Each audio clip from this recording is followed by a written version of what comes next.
Halo, bertemu kembali bersama gue di acara CL Story. Untuk episode kali ini, CL Story akan membahas 5 tempat atau lokasi yang berada di Provinsi Sumatera Barat, yaitu tepatnya di Kota Padang.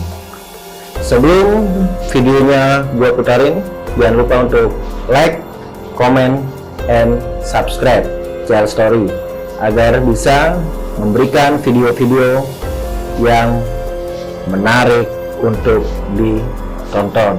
Tidak usah berlama-lama, mari kita saksikan videonya. Cekidot. Promosikan bisnis dan produk Anda melalui layanan jasa iklan terbaik kami. Jasa promosi terpercaya, optimal dan totalitas. Jika kalian membutuhkan salah satunya, silakan hubungi kami sekarang juga. Video pertama, Jam Gadang. Jam Gadang adalah landmark kota Bukit Tinggi dan Provinsi Sumatera Barat di Indonesia. Simbol khas Sumatera Barat ini memiliki cerita dan keunikan. Karena usianya yang sudah puluhan tahun, Jam Gadang dibangun pada tahun 1926 oleh arsitek Yazid dan Sultan Gigi Amet. Jam ini merupakan hadiah dari Ratu Belanda kepada Controller atau yang biasa dikenal sekretaris kota. Salah satu misteri yang masih beredar yaitu tentang penulisan angka Romawi 4 jam yang ditulis dengan angka pagar yang 4 jejer, di mana penulisan ini sedikit janggal untuk penulisan bahasa Romawi. Sebagian masyarakat yang mengartikan sebagai penunjuk jumlah korban yang menjadi tumbal ketika pembangunan jam ini. Ada pula yang mengartikan 4 orang pekerja bangunan pembuat jam gadang meninggal setelah jam tersebut selesai dibangun. Tinggi jam gadang ini 26 meter yang dibangun pada tahun 1826 sebagai hadiah dari Ratu Belanda kepada Sekretaris Kota Rockmaker.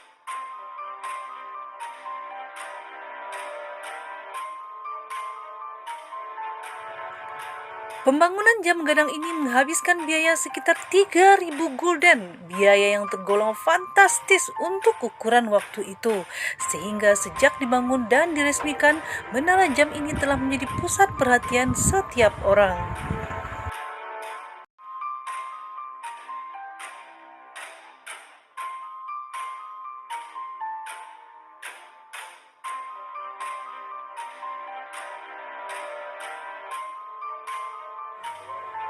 Atap jam gadang ini telah berubah sebanyak 3 kali seiring perubahan sejarah kota Bukit Tinggi. Pada masa Belanda, atapnya bulat dengan patung ayam jantan di atasnya. Pada masa penjajahan Jepang, ornamen jam berubah menjadi kelenteng. Sedangkan pada masa setelah kemerdekaan, bentuk ornamennya kembali berubah dengan bentuk gonjong rumah adat Minangkabau.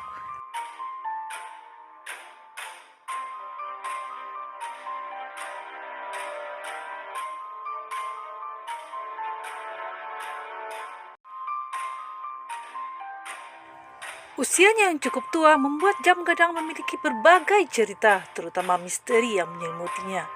Tidak banyak yang tahu kalau sebenarnya jam gadang memiliki lorong bawah tanah. Lorong tersebut dibangun oleh para pekerja paksa alias Romusa pada masa pendudukan Jepang, sehingga disebut sebagai lobang Jepang.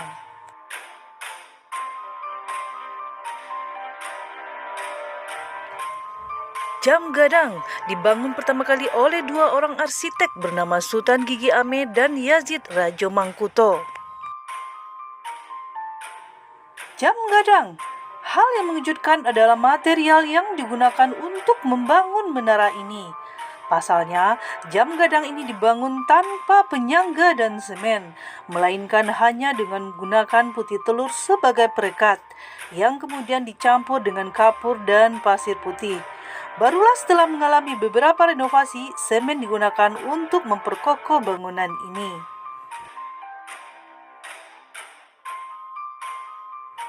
Mesin jam gadang dioperasikan manual, yaitu dengan memutar roda-roda gigi yang dihubungkan dengan dua pemberat di sisi kiri dan kanan.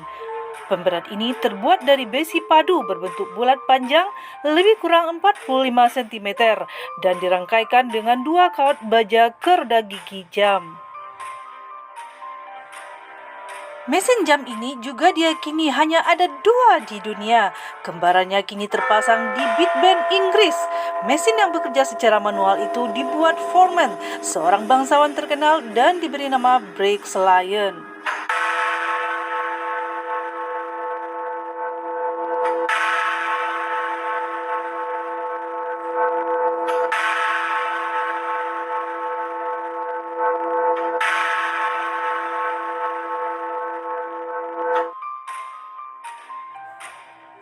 Jam gadang. Angka 4 pada jam tersebut tidak ditulis dengan huruf Romawi, tidak seperti angka yang lain.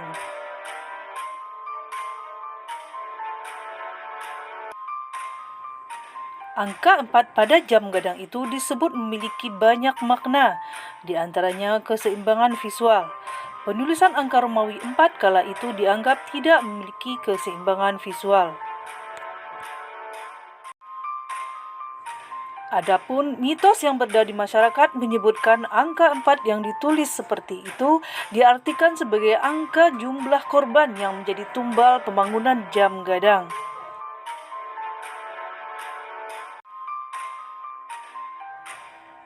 Namun mitos lain mengartikan 4 orang pekerja bangunan pembuatan jam gadang meninggal setelah jam itu selesai.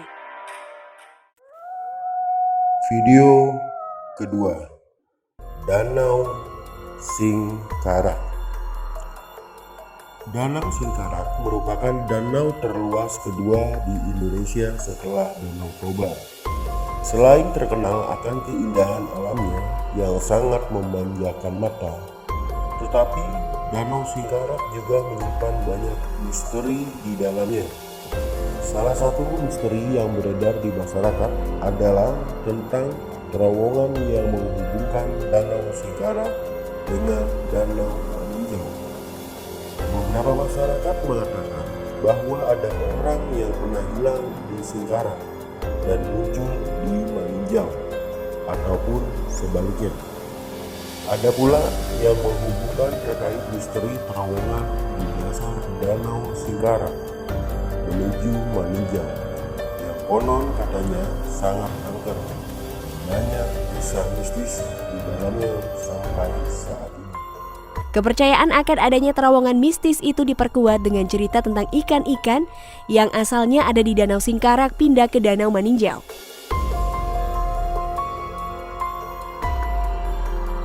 Selain itu diperkuat juga dengan cerita tentang orang-orang sakti yang bisa menghilang di Danau Singkarak dan kemudian muncul tiba-tiba di Danau Maninjau.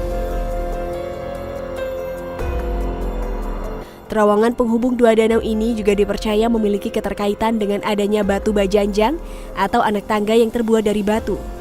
Tangga-tangga batu itu mengarah turun ke bawah ke dalam danau. Kemudian di tengah danau, tangga batu itu mencuat ke atas lantas menurun kembali ke bawah danau sedalam 1 km dan mendaki kembali ke atas sampai ke pantai Jorong Sudut Sumpur.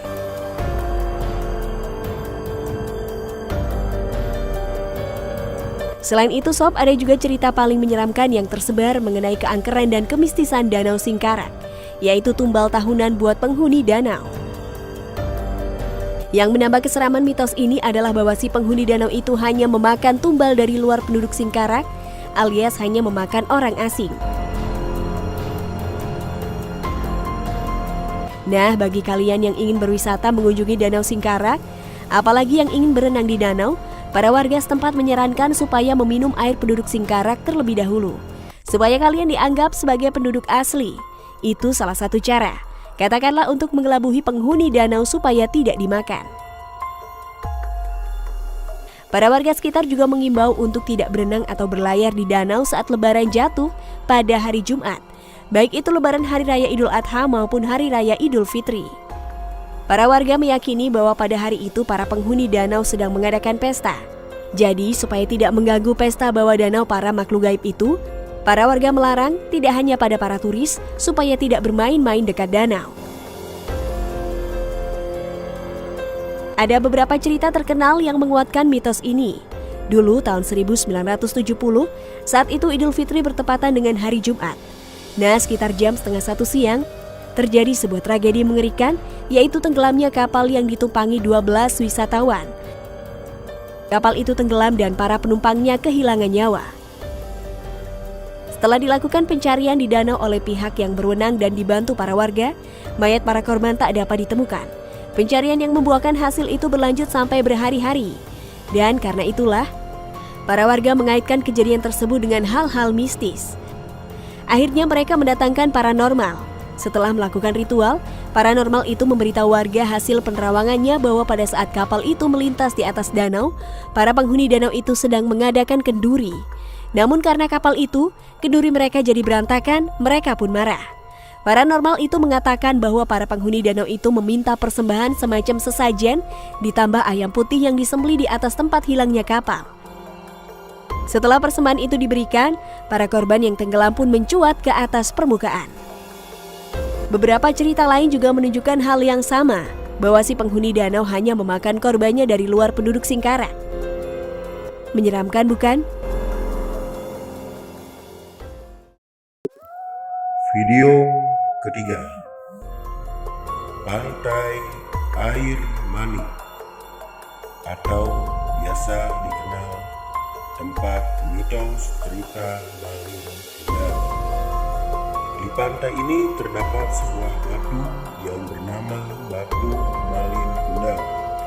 Pada intinya, Batu Malin Kundang yaitu relik batu berbentuk pecahan kapal serta seseorang yang dijelaskan sebagai Malin Kundang lumpuh di pesisir pantai Air Mani, Padang, Sumatera Barat.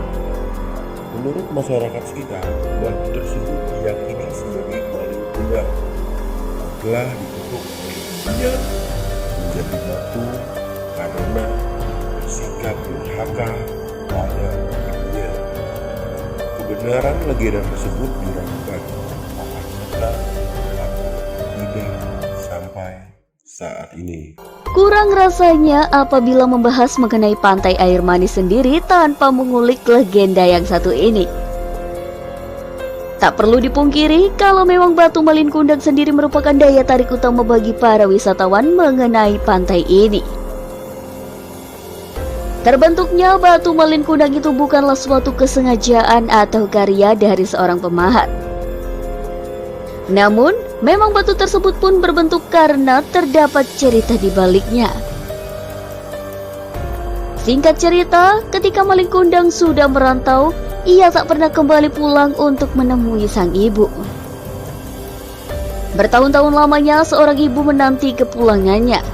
Sampai saat Malin Kundang sudah menikah dengan seorang putri juragan kaya, dan istrinya pun ingin bertemu dengan mertuanya, permintaan itu pun dikabulkan. Namun karena Malin Kundang memiliki rasa berat hati untuk mempertemukan sang ibu dengan istrinya, maka ketika sang ibu menghampirinya, ia pun menyangkal. Sang ibu pun sedih dan marah. Langsunglah memanjatkan doa kepada Tuhan untuk menghukum dan mengutuk anaknya menjadi batu. Nah, tak lama datanglah petir dan badai yang besar. Malin Kundang pun berusaha memohon maaf dengan posisi bersujud ke tanah kepada ibunya ketika tahu kalau doa sang ibu didengar. Namun semuanya itu sudah terlambat, karena kutukan tersebut pun terlanjur terjadi pada dirinya hingga ia menjadi batu. Begitu juga dengan kapal dan seluruh awaknya. Melihat sepenggal cerita di atas beserta kalian mendapatkan kesempatan untuk melihat kondisi di Pantai Air Manis. Ternyata memang terdapat benang merahnya yang memang terkadang membuat akal sehat siapapun akan terus bertanya-tanya.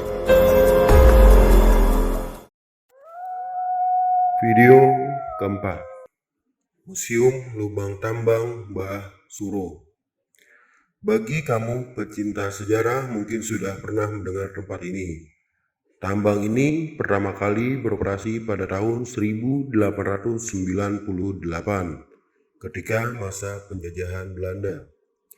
Tambang batu bara pertama kali di kawasan Patahan Sugar ini tentu menjadi saksi bisu kekejaman masa kolonial.